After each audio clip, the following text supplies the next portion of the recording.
Hey kids, this is Ivan. How you doing? Well, as it turns out, Schrodinger's cat is dead. I tried to make this video, or did actually make a video just like this on Facebook Live not so long ago, and I figured it was going to be Schrodinger's video. If there was going to be problems getting it ripped off and downloaded here to YouTube, then it would probably come out pretty good. I thought it came out pretty good, except at the end it got, there was some kind of connection problem or something happened, and my Firefox crashed.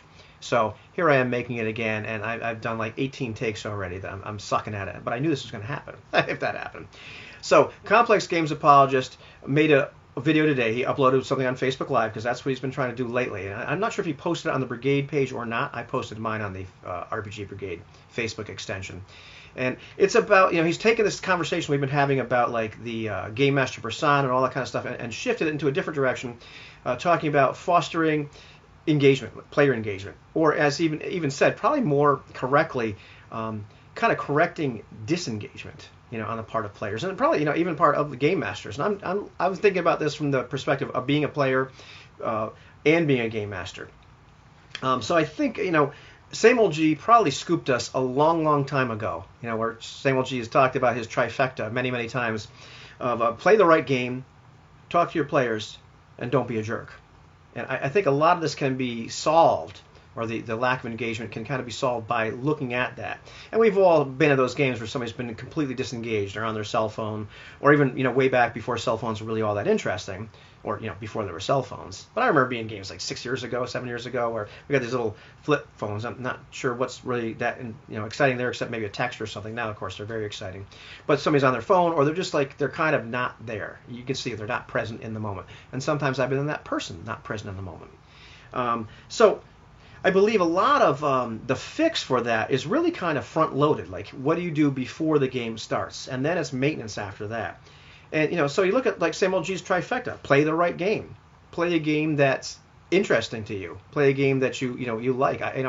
Or if you're playing a game that's kind of a little bit spongy in terms of how it works, like, let's say, like some of the OSR games or whatever, because that's what I have a lot of experience in, play in the right manner, for you and the other players at the table. There has to be some kind of consensus, between all of you, game master and players. This is the kind of experience we want. And maybe the game you're playing isn't fostering the kind of experience that you want. Okay, play a different game. Find the right game that's like, hey, this is really cool. We really like this.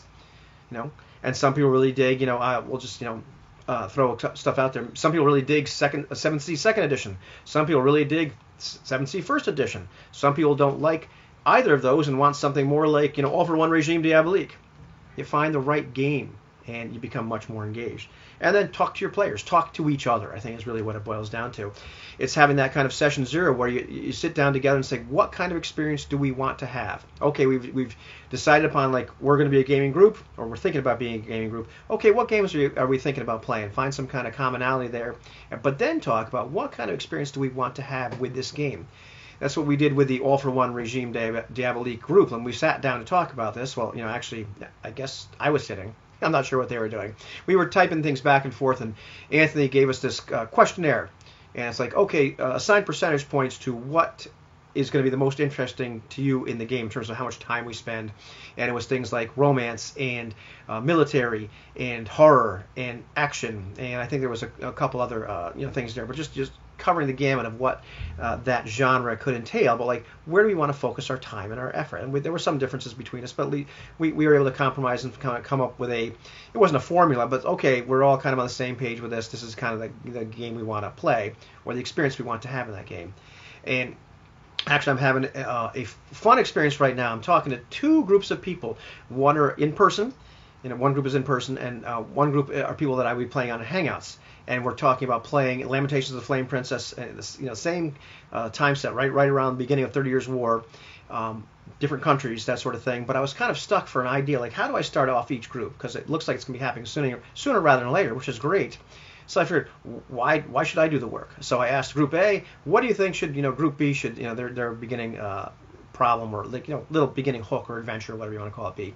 And then asked the other group the same thing, and they came up with some pretty good ideas. I thought, that's great. That's collaborative world building at a whole different level. So that's pretty neat. But that's kind of a funny little aside. But actually talking to each other, figuring out like what kind of experience do we really want, getting all your information, putting all your cards on the table, and then finally, don't be a jerk. really it's like, well, don't change the game, don't change the deal. You've altered the deal. Pray I don't alter it any further. Don't do that. And likewise, a part of not changing the deal is not just for the game master not changing the deal, but you as a player coming to the table saying, yeah, I'd be okay with this, and this, and you're lying. Don't do that either, because everybody's going to be a little bit sad later on because you're not going to be engaged. You're not going to be having fun. So for me, the effort you need to put into being engaged at the table, promoting engagement, that's all front end effort. Then it's kind of maintenance. What's working, what's not working. But to me, at the end of the day, creating a game that you all will find exciting and engaging, that's going to promote the engagement. That's going to take care of the disengagement problem. I played in both games where I wasn't all that excited about it, and games where I was really excited about it, or just sat next to somebody that had the same kind of issue going on, and it's obvious. And there are games I'm kind of half there.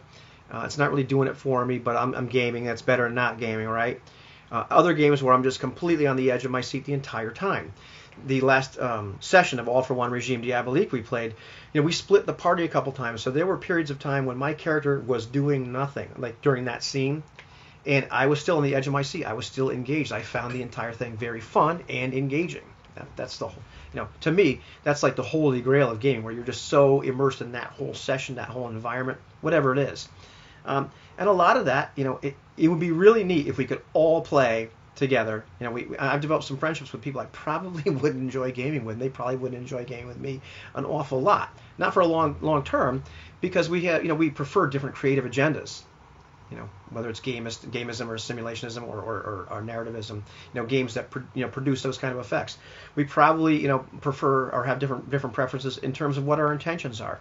And I've been the guy in those games, with people where it's kind of more of a beer and pretzels, player first intention scenario. It's a little bit more gamist, where it's a lot more tactical. Let's do the optimal thing here, and let's level up, and blah, blah, blah. And I'm just not having as much fun as I want to have. And I've played with other people where it's much more about, hey, let's create this really cool story arc, and what would be the optimal thing for us to do in this scene? Not optimal in terms of tactically, but hey, what would create the most dynamic tension and be the coolest thing? And what should happen that will further, explore this theme or this story here? And it's not floating my boat either. And I become less and less engaged in that game because it's just not doing it for me. And I sit down with people that are playing in a much more, simulationist manner, and looking a lot more like character first, or what are our characters really like, and a little bit more setting as well, like really getting into the setting. And I'm completely engaged. As long as it's also a genre or something that really floats my boat too. If we're playing something that's completely boring to me, even though it's hitting all those other buttons, I'm not going to be as engaged. Once again, play the right game. Talk to each other, find out what you like. If you create that game experience, that's going to be very exciting and very engaging for you. You're going to be engaged. The person next to you, if they're on the same page, is going to be engaged as well. And I was thinking about that whole Robbins Laws thing, which is great. One of the great ways to and there's a lot of controversy about that and every other way to pigeonhole people. But at least gives you an idea. It's a starting point for realizing that different players, different people come to the table wanting different things with different intentions. What kind of experience do they want? And there's a lot of advice out there. Matthew Colville gives this, a lot of other people do, where as a game master, the part of your goal or part of your skill set is to suss out what each person needs and then give it to them and kind of spin all those plates and whatnot. And I don't want to say that's bad advice, but for a game that I'm in, it's bad advice. I don't want to be doing that as a game master. That's not why I'm there. And I don't want to force all those people that have different expectations, wildly different expectations, to sit at the same table, and somehow I'm going to make them, we're all going to have fun, damn it, whether you like it or not. And I don't want to be a player in that game where, he's the game master or whomever is making an effort to spin all these plates, so now we're going to give Ivan what he wants, now we're going to give this guy what he wants. And yeah, sure, we do that a little bit. There are even, I'll pick again on the All for One Regime Diabolique game. Each player, each character has different little things that are kind of hooks for them. We do that. We kind of interject that into the story and say, this would be kind of cool if this, let's see if this piques their interest or whatever. That's a lot different than having like wildly different expectations for the game or intentions for the game and trying to spin all those plates. So, at the end of the day, while I think it'd be really great for a lot of us, all of us to be able to game together and have a lot of fun, I don't think it's really practically possible. finding the right group of people. And sometimes you have to make compromises. Like, you have to make compromises all the time. But there comes this point where the compromise or the sacrifice that you or I are going to have to make in order to fit into some group is going to be so great that it's going to start to mess with our immersion, start to mess with our engagement, and we're not going to be excited to show up to that game anymore. We're not going to be engaged. And nothing anybody's going to do is going to make us more engaged, because all of a sudden we're not playing the right game. We're not playing with the right people. So, and also, like, I'll be honest with you, the disengaged players foster disengagement. If I'm playing with another player that's disengaged, it starts to get me disengaged, because it's obvious they're not having fun. When it's their turn to do something, they kind of hem and haw. They don't say anything. They're all the symptoms. I don't need to go into them. There's somebody that's just clearly not engaged or not happy about being there, only half there, and that starts to ruin everybody else's fun, and it can be kind of this domino effect. So yeah, I think at the end of the day, the effort, the work, is all on the front end. And it's not just the work that the game master has to do. I think it's the responsibility of the entire group, everybody in the group, to figure out, are we going to mesh? What are we looking for? Let's see if we can create some kind of experience that we're all going to like.